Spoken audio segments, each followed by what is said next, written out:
Yo, welcome to another episode of the Breaking Into Tech Sales podcast. Today's episode is actually a client interview with Eric Roberts. Eric's story is really cool because he had no idea what tech sales was until he met one of our personal connections who actually works here on the Sword team.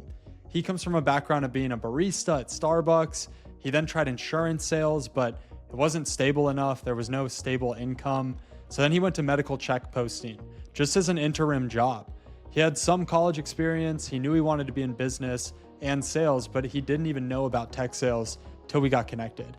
In just 43 days, we were able to help him land a fully remote tech sales role with one of the best sales leaders that I know. In this episode, he breaks down what that was like going from not knowing a thing about tech sales all the way to landing a great role in just a few weeks. So if you're curious about tech sales, you want to know what it's actually like, this would be a great episode for you. And if you're someone who's trying to get a tech sales job in just a few weeks, just like Eric was, hit us up. Here at Sword, we do job coaching. I help people get jobs in just a few weeks with companies they love. There's a link below to meet with my team. And in that meeting, you guys will cover a whole game plan of how you should be approaching your job search and whether or not we can actually help you go do this in just a few weeks. And if you're not ready to fully commit to a job search yet, you're still trying to learn more about tech sales, get a feel for it, the second link below is a link to a completely free guide that shows you what it takes to break into tech sales.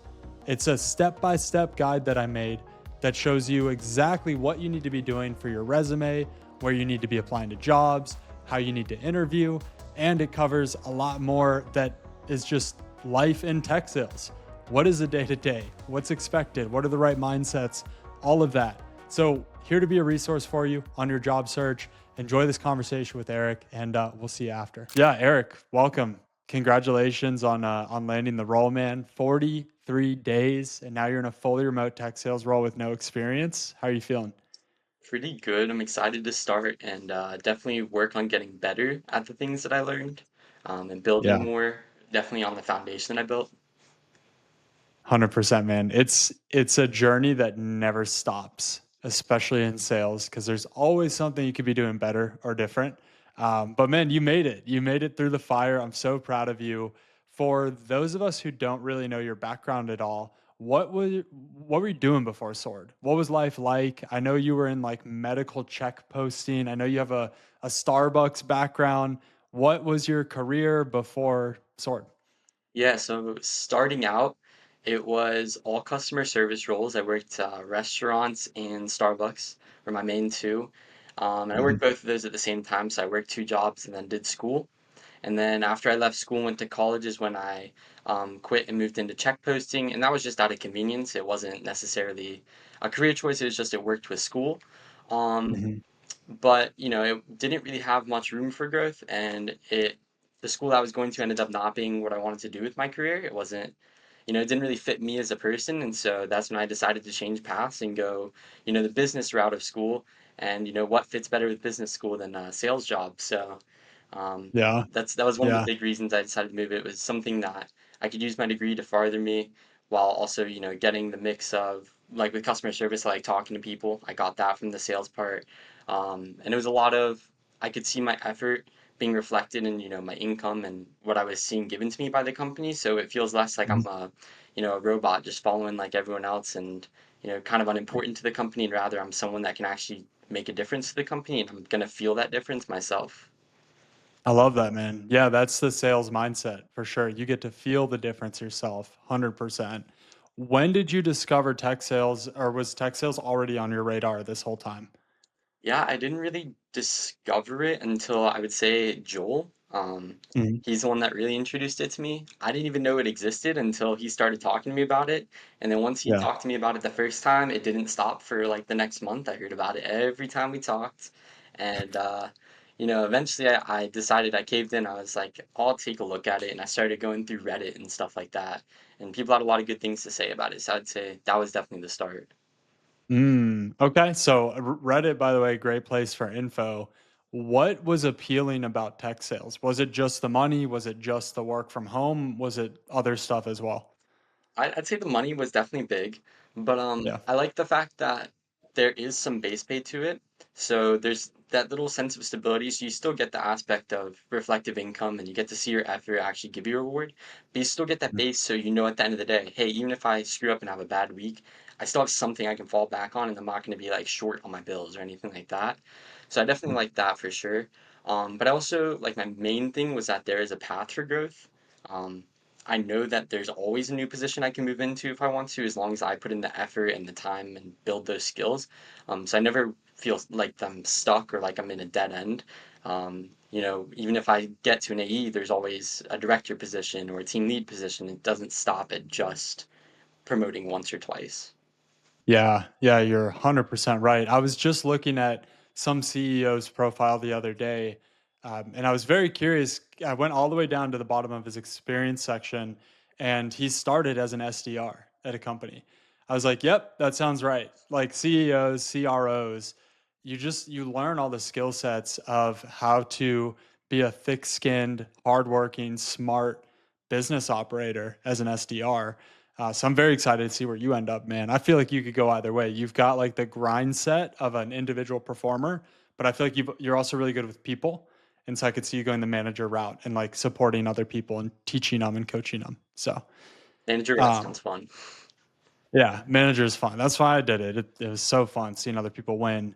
So, had you had a formal sales role before this then? Not officially. Okay. I did life insurance sales for like a week, but again, without that base pay, it felt like I was calling all day with no results. The company I worked for charged a lot of money for leads, so Mm, within my first week, including what I paid for my license and all that, I was in almost $1,000, and I hadn't seen a penny back from them. And their only mhm, coaching advice was just make more calls, but to make more mhm. calls, it costs more money in leads. So it felt a little bit lacking, especially going in with no experience. I didn't have the basics, and I could only find what I was learning myself. And it's hard to put what you're learning into practice when each Yeah. call costs $10 or whatever it Mm, is. It makes it definitely difficult to build any sort of foundation when you're stressed about if you're going to be able to even pay for your next set of leads if you don't land a sale. wow. So you have to buy your leads. You have no insurance, no base pay. You have no team, which I think is such a good point. Like there's no coaching environment. There's no mentorship there. It's like YouTube and Reddit, right? Yeah. Ah, that's And they're rough. great, they're Okay. great, but it's definitely hard if you can't put what you're reading online into practice. It's Yeah. kind of pointless. You fill your head with knowledge, and then if you don't put in the reps to actually solidify that, it kind of just like floats away slowly. Okay, so here comes tech sales, like manna from heaven just appears. And I'm sure you were nervous about something related to tech sales, right? Did you have any concerns about it? Was there any like fear or uncertainty that you had to wrestle through? If so, what was it? I would say I was definitely worried about the cold calling aspect of it because, even my whole family, when I kind of told them about it, they were like, cold calling is like the worst. Always tell me to avoid cold calling. So that part did trip me up a little bit and had me a little bit Mhm. worried. But I did, when I was looking through Reddit and all that, I saw what a lot of other people were saying, and I kind of like learned their different strategies. I saw one guy, the way he breaks it down is he takes like his average, you know, amount that he makes from each call. He'll split up his quota for that time and split it between each call. So like, hey, I just made a call, so I made $8 off a call, even if they didn't answer or left a voicemail. So it helps, break that fear a little bit of actually making the call and also understanding that on a cold call, most people aren't even going to answer. So Yeah. in a way, you're kind of getting paid to listen to your phone ring. So it's not as It's bad as not a it bad sounds. perspective. And Yeah, that's even if not a they bad perspective answer, at like all. honestly, it's just another person. Even if they like slam the phone and hang up, whatever, you call the next person, you're never gonna see them in person. And Yeah. if they didn't want to take the time to talk to you, then why would you want to give them your effort anyways? So, Yeah. out of sight, out of And mind, just don't even think about it. part of sword is actually learning how to do the job to get the job, Mhm. right? So you made a few calls in the program, right, to hiring managers and stuff. As you started to make calls, how did your mindset shift? Like, was it just not as scary, or was it equally scary still? Um, I'd say it's still equally scary because I was riding on the idea that like any call could be the call that lands me a job. Um, Mm, but I kind of figured out part of the way through that that isn't necessarily a good mindset. It put a little bit too much weight on the call, and the nervousness Mhm. caused me to underperform. So I only actually had one person answer. I made a lot of calls, but none of them really answered except to tell me that I was calling the wrong person for some of them.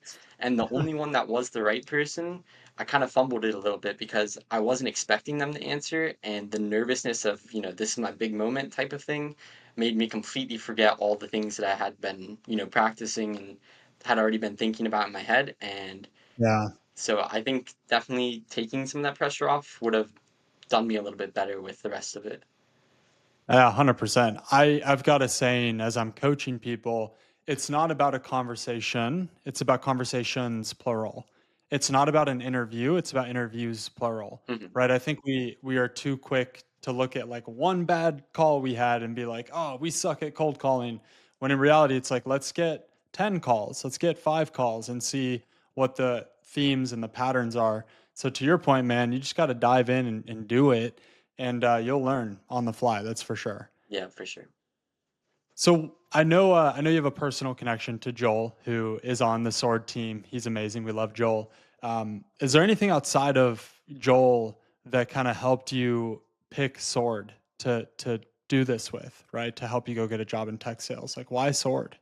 Well, I'd say sword specifically, in part because of what had Joel had told me, but Mhm. a lot of him breaking down the idea that you're like very much there throughout the process. It's not like, you give us a couple videos and then maybe report back once a week. It's everything that you're adjusting, there's a video to it and you're explaining why. So it's not just like you never feel like you're lost or without help. You always understand why things are happening. So it kind of helps you almost tweak your mindset of how you're thinking about things and get more of the sales mindset. Like with the resume, for example, when you're changing things, you're explaining it in the sales way. So you're understanding how you need to be thinking moving forward, especially talking with hiring managers and things like that. I got you. Okay. So really for you it was like getting to work with me and kind of steal some of my mind and start to understand that perspective. Yeah. That's helpful. What would you say to a guy who's on the fence like you? Like maybe they just heard about tech sales, they don't really know what it is. They heard you can make money, they heard you could work from home, but the rest of it sounds, I don't know, uncertain or sketchy. Like that guy on the fence, what do you tell him? I mean, I like 100% understand because it's definitely like a big investment, not only like past the money part, it's time, energy, just everything. It's a big investment. But the way that I Yeah. look at it is there really is no loss. Even if, worst comes to worst, you decide you hate it, you drop it, you don't finish it, at least you learn the skills to start with. I mean, if you don't take that first step to actually start learning skills, regardless of what skills it's for or what it's for, you're never going to leave the position you're in. Clearly, if you're looking for other options, you don't like where you're at, or you want to change something about where you're at. And, it's kind of you know, ignorant to think that you're going to leave where you're at without putting in the effort to go somewhere else. I mean, if your current skills were only able to get you to whatever job or whatever school that you're in now, why would you think that those skills are going to somehow now be able to elevate you to something else without putting in the effort to, even if you just grow the skills you have, just without making any sort of input or give, you're never going to get anything back in return. So good. Things don't change unless you do. For sure. That's that's the bottom line. You're so right, man. You nailed that. That makes sense to me. And just to give people a sense of, what working with me is actually like, what's something that stood out to you about my coaching style, working with me one on one? You're definitely very like straightforward, which is nice. It doesn't ever feel like anything sugar coated. You're very like you tell me what you're thinking, and then you'll do the same back with me, which is really nice for growth because when people sugarcoat it, sometimes it can be hard to tell like little nuances with what they're saying and whether Yeah. it's actually a change you need to make or not. And you definitely give the full extent of things. So it never feels like, oh, this could be something I could change later. It's no, I need to change it now type of thing. Mhm. And you see the immediate result. I mean, even when you told me, hey, you got to step up the amount of applications you're doing, I went from getting, no response at all from these companies to I got three in one day. And then when we stepped it up the second time, I got into six different interview rounds at once. So as you see the immediate reaction to everything that you're telling you know you're telling us to do, and along with that Yeah. there's a lot of backing behind that. So through the whole process with the mock calls and everything, you're right there to fall back on and get that immediate feedback, or even right beforehand the immediate preparation for what you're going into. Dude, it takes someone like you who's willing to show up and put in the work though, right? Like I can lead y'all to water all day, but you've got to want to figure it out. You've got to want to dive in there. And you did such a good job of that, Eric. Thank Like you. when we had those conversations of, hey, we need to do this better, we need to increase this, you just jumped on it right away. No questions asked. You were there. And I mean, we even had to pull you out of an interview cycle early, right? I know there's the second Yeah, company you were really excited about, but the first company that offered you, you're like, you know what, this is a really good team, really good offer. And so I mean, you were potentially looking at two different offers just like that. yeah. So And I mean, the other team seemed really great too, but I think another thing that I learned from you big is it's not necessarily the money or the short-term things that you can gain from the company. You have to think long-term if the company can actually train you properly, if they have the support they're going to need, especially for someone like me with no experience. I need a good Mhm. foundation and someone who's going to be able to teach me the basic skills really well, comparatively to a company who's, going to pay me more, but I may not be as good. So when I leave to another position, I'm going to be kind of, left out to fend for myself and figure out what I didn't learn originally. It's such a good point. And for the people out there listening who are looking at these tech sales offers, don't go by the highest pay alone, right? Like that's a good indicator. You should pay attention to that. But I've seen it one too many times where, this role is offering 100K, this one's 85K, but the 100K role, they have a layoff 6 months from now because they're a new company and it's not stable and there's no other reps there. There's not good training. There's no consistency. So make sure you're not just looking at a price tag on an offer like Eric did. Consider the support you're going to get, the leaders that you're going to be sitting under, the teammates that are going to be next to you, and the product you're selling. Like, is it actually a good company? Right. And so I think that's such a great point for people to pay attention to there. Yeah, for sure. Two more questions for you. So one is outside of you landing this job with no sales experience, congrats, man. It's Thank you. huge. By the way, the leader you're going to go work for is a beast. I've hyped him up a lot to you, but you really are about to get some of the best training there is for the SDR role. Outside of all of that, what are you most proud of accomplishing or growing in or doing as part of being in the sword program? I think definitely seeing my ability to reflect what I'm learning. It sounds a little odd, but like even when I was speaking to a lot of the hiring managers, they're asking me about all these things that previously I would never have been able to answer, but now I'm answering them, almost fluently. And, I had plenty of them tell me like, hey, add me on LinkedIn, and if things don't work out with us, I'll see if I can hook you up with someone else that I know, or, you're one of the best, the guy that got hired by, he said I'm one of the best interviews he's had in years. So just things like that, being able to see, the actual change instantly was definitely cool. And seeing how almost like a sponge being able to soak things up was really nice as well. Dude, so proud of you. But that's the thing, man. Sponge. Like you were the sponge. You decided to be the sponge. Shout out to you for doing that. Thank you. And if you keep that mentality going into the role, they're going to tell you how to succeed. Like think about it this way. The manager is paid full time for his team to succeed. So their full-time job is making sure you are going to be successful. So if you just keep that sponge mentality, whatever they tell me to do, I'm going to go do it. I'm going to go do it 10x. You're going to succeed. And you prove that here in Sword, and you're going to go do it again. So, yeah, man, I guess the last question I have for you, now that you've made the transition successfully, you did this thing, what advice would you give to other job seekers who are trying to get into tech sales? Maybe something specifically you learned in Sword that actually helped you. I would say definitely it's a numbers game would be part of it. I mean, if you're at the beginning, I was being very nitpicky. I was only applying to jobs that met very like small requirements that I was setting for them, and I was seeing almost no response back, and it was very discouraging, and it definitely, hurt the drive a little bit.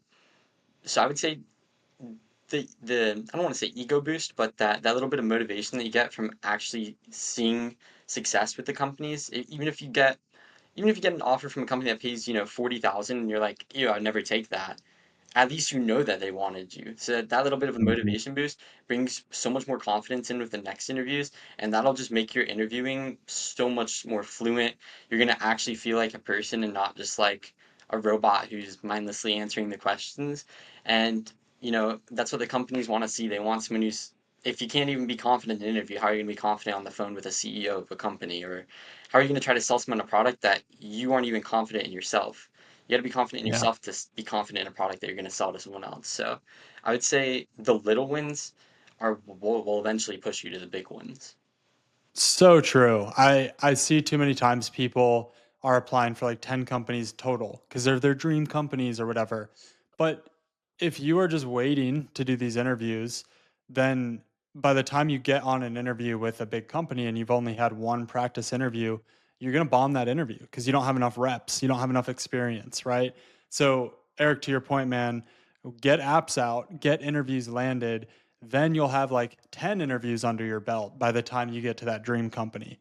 And to Eric's point, you're going to do way better on that interview. So, super wise, super wise. Well, man, I'm so proud of you. Good job getting this thing done. You committed, you went full send. Now you're here.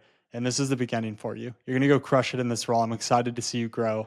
And yeah, man, congratulations. Thank you, and thanks for all the help and guidance. Because I definitely don't think I would have gotten the position without your help. A lot of the things I learned, we're directly implementing them, and they were loving it. They were eating everything up. So um, I love it. definitely I worth love it. it. Thank you, man. Appreciate you. Thank you.